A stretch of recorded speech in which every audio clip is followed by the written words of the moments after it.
ഈ ഒരു കുർത്തി കണ്ടോ, നല്ല കംഫർട്ടബിൾ ആയിട്ടുള്ള അടിപൊളി കുർത്തിയാണ്, നിങ്ങൾ കണ്ടിട്ടുണ്ടാവും. അപ്പോൾ ഇത് നമ്മളിപ്പോൾ റീസ്റ്റോക്ക് ചെയ്തിട്ടുണ്ട്. അതും നല്ലൊരു ബഡ്ജറ്റ് റേഞ്ചിലാണ് ഇത്തവണ കൊണ്ടുവന്നേക്കുന്നത്. ഇതെനിക്ക് ഭയങ്കര ഇഷ്ടമായി, ഭയങ്കര കംഫർട്ടബിളുമാണ്, നല്ലൊരു ഫാബ്രിക് ആയതുകൊണ്ട് കുറച്ച് കൂടുതൽ നമ്മളിപ്പോൾ കൊണ്ടുവന്നിട്ടുണ്ട്. അതും 699 മാത്രമാണ് ഇപ്പോഴത്തെ റേറ്റ് വരുന്നത്. ബുക്കിംഗ്സ് സൈറ്റ് ചെയ്യുക, www.glitzindia.in ആണ് സൈറ്റ് ഐ ഡി. 4 കളേഴ്സാണ്. നിങ്ങൾക്ക് ഇത് ഓഫീസിലൊക്കെ യൂസ് ചെയ്യാൻ ബെസ്റ്റാണ്.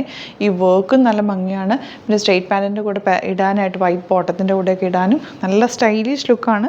സ്ലിറ്റഡ് സ്ട്രെയിറ്റ് കട്ടാണ്, വിത്തൗട്ട് ലൈനിങ്ങും കൂടി വന്നിരിക്കുന്നത് ഭയങ്കര കംഫർട്ടബിളാണ്. സ്ലീവ് എൻഡിലും ഇതുപോലെ ലേസ് ഡീറ്റെയിലിംഗ് കൊടുത്തിട്ടുണ്ട്. ഈ ഒരു റേഞ്ചിൽ നിങ്ങൾക്ക് അടിപൊളിയായിട്ടാണ് കേട്ടോ. ലാവൻഡർ ഉണ്ട്, പിന്നെ പിങ്ക് വരുന്നുണ്ട്, ഗ്രീൻ ഷെയ്ഡ് വരുന്നുണ്ട്, ആൻഡ് ബ്ലൂ വരുന്നുണ്ട്. കണ്ടോ, ലൈറ്റ് ബ്ലൂ ഷെയ്ഡ്. ഇതെല്ലാം നല്ല വർക്ക് കണ്ടോ, നല്ല ഫാബ്രിക്കുമാണ് കേട്ടോ. അപ്പോൾ വേഗം തന്നെ പർച്ചേസ് ചെയ്തു. 38 to 44 ആണോ അത് 46 ആണോ? 46 ഉണ്ട് കേട്ടോ. ചിലതിന് 46 അവൈലബിൾ ആണ്. ഇപ്പോൾ നോക്കിയിട്ട് 44 അല്ലെങ്കിൽ 46 അത് നോക്കിയിട്ട് ബുക്ക് ചെയ്യുക കേട്ടോ. അടിപൊളി ഐറ്റാണ്. 699 മാത്രമേ ഉള്ളൂ റേറ്റ്. ഇതിൻ്റെ കൂടെ ഞാൻ ഇതൊക്കെ വേറെ ചെയ്തേക്കുന്ന ഫോട്ടോസും കൂടെ അപ്ലോഡ് ചെയ്തേക്കാം. നിങ്ങൾക്ക് അപ്പോൾ അതിൻ്റെ ലുക്ക് മനസ്സിലാവുമല്ലോ. Thank you so much. See you in the video.